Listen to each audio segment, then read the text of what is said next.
Hello दोस्तों, उम्मीद करता हूँ कि आप लोग बहुत अच्छे होंगे। तो आज मैं आपको एक लेयर पोल्ट्री फार्म में जो लेबर को काम कराता है, जो अनपढ़ लेबर होता है, उसको कैसे आप ट्रेनिंग दे सकते हैं और आपका प्रॉफिटेबल बिजनेस कैसे आगे बढ़ा सकते हैं। देखो, जैसे कि आपको पहले ही बोर्ड दिख रहा होगा, वो ऑटोमेटिक सिस्टम है। आपको लेबर को स्विच देने का ज़रूरत नहीं है। और ये यहाँ सीसीटीवी है जो कि लेबर को पूरा डरा के रखता है और पूरा नज़रदारी में रखता है। सीसीटीवी चाहे बंद ही रहे, लेकिन लेबर को पता रहता है कि नहीं, शायद मुझे मालिक देख रहा है, वो बढ़िया से काम करता है। और ये जो पर्दा लगाया है, ये दूसरा वीडियो में भी आपको दिखाया हूँ कि ये भी जितना भी सामान है ये बढ़िया लगाना चाहिए आपका फार्म में, तभी आप प्रॉफिट कर सकिएगा। मान लीजिए कि ये ऐसे हिसाब करके लगाना चाहिए, ऐसे आइटम लगाना चाहिए ताकि आपको 10 साल बैकअप दे। आप ऐसा आइटम लगाइएगा, पोल्ट्री आइटम, कि आप सोचिएगा हमको 2-4 लाख रुपए बचाना है, तो आपको बैकअप नहीं देगा। और बैकअप 10 साल ना देने के कारण आपको भारी नुकसान सहना पड़ेगा, जो कि आपके लिए फार्म बंद होने का स्थिति भी आ सकता है। तो ये देख सकते हैं, एकदम बहुत बढ़िया फार्म है। और इस फार्म में जैसे कि ऊंचाई काफ़ी है और ये एरिया का हिसाब से ऊंचा होता है। मान लीजिए किसी एरिया पे बहुत ज़्यादा टेम्परेचर होता है तो उसमें बहुत ज़्यादा ऊंचा करने की आवश्यकता होता है। तो काफ़ी टाटपली उटपली सब कुछ लगा हुआ है। और जो अंदर का बात किया जाए, जो अंडा का बात किया जाए, तो आप 95% तक अंडा प्रोटेक्शन जाता है ठंडियों के मौसम में। और एक अंडा में 3-3.5 रुपये खर्चा होता है। बाकी कुछ लोग बोलता है कि इसमें कहाँ से फ़ायदा हो रहा है, कहाँ से फ़ायदा हो रहा है। तो देखो, वो जो मुर्गी बीट करता है, 100 ग्राम खाता है, 50 ग्राम भी बीट करता है, तब भी उसका भी आपको बेनिफिट मिलने वाला होगा। लेकिन वो कभी नहीं, कोई नहीं जोड़ाता है। और अक्सर नहीं जोड़ना भी नहीं चाहिए, क्योंकि वेस्टेज को वेस्टेज की तरह रखना चाहिए। लेकिन एक प्रॉफिटेबल बिजनेस होने के कारण हर एक चीज़ नोट करना पड़ता है, तब आप जाके सक्सेसफुल हो पाइएगा। मान लीजिए आपका 1-2 लाख रुपए बीट में पड़ा है और आप सोचिएगा नहीं यार मेरा तो नुकसान हो गया। मान लीजिए आपका 19 लाख हुआ, तो एक संख्या के लिए आपको 20 लाख हो जाएगा। तो आपका 20 लाख सुनने में बड़ा लग रहा होगा, लेकिन 19,90,999 बोलेंगे तो आपको लगेगा अरे 19,90,999 हुआ।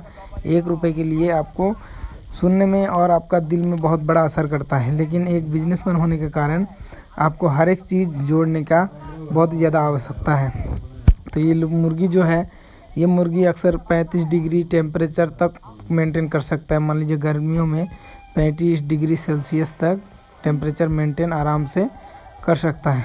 ये जो फार्म देख रहे हैं, ये 10,000 का फार्म है। और एक 10,000 फार्म को आपको लंबा चाहिए। 10,000 फार्म बनाने के लिए 3 टायर अगर बनाते हैं तो 210 फीट बाई 47 फीट या फिर 37-38 फीट आप चौड़ा कर सकते हैं। ये कैंची है, ये जो झूल है, ये ठंडियों के मौसम में होता है, जो मकड़ी का जाल। इसमें काफ़ी ज़्यादा फ़ायदा भी करता है, नुकसान तो खैर उतना करता है क्योंकि इसमें जब बहुत ज़्यादा वायरस जमा रह जाता है। लेकिन फ़ायदा करता है क्योंकि ह्यूमिडिटी बढ़ाता है, जैसे कि एरिया बहुत कम कर देता है। और मुर्गी का सांस का नाली जो गर्म है, वो बहुत जल्दी टेम्परेचर मेंटेन हो जाता है। ये देखिए व्यू पाइप है, इसको व्यू पाइप बोला जाता है, जिसे कि पानी देखा जाता है। और ये जो थोड़ा सा निप्पल देख रहे हैं आप, ये निप्पल ऐसे मुर्गी चोंच लगाता है यहाँ, और यहाँ से मुर्गी बस पानी पीता है।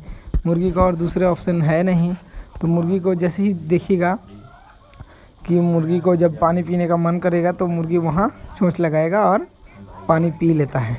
तो वैसे दिक्कत वाला बात नहीं है। और जो दूसरा चीज़ होता है कि मुर्गी को साफ़ सफाई बहुत ज़्यादा ध्यान रखना होता है। अगर जितना साफ़ सफाई रहेगा उतना मुर्गी का मोर्टेलिटी और मुर्गी का बेस और टेम्परेचर सब ये सब बना रहेगा। मान लीजिए मुर्गी का जितना भी वेट ऊंचा रहेगा उतना भी मुर्गी फार्म में गैस कम बनेगा, और गैस के कारण मुर्गी का मरने का चांसेस बहुत कम रहेगा। और आपको अच्छे से अच्छा फ़ायदा मुनाफा ये मुर्गियाँ देते रहेगी। लेकिन मुर्गी को टाइम टू टाइम पानी तो 24 घंटा चाहिए, और टाइम टू टाइम फीड ज़रूर दीजिए। और आपको लोकल एरिया से जो आपका डॉक्टर है उस पर आप चेकअप कराते रहिए, क्योंकि आपको मुर्गी को कौन सा प्रॉब्लम है, अभी कौन सा दवाई देने वाला है, मौसम चेंज होता रहता है। तो आप लोकल जो डॉक्टर होता है उनसे सलाह ज़रूर ले लीजिए। और सेट बनाने के लिए आपको मुर्गी का जो ऊंचाई का स्लैब से ऊंचा है वो कम से कम 10 फीट हाइट होना चाहिए।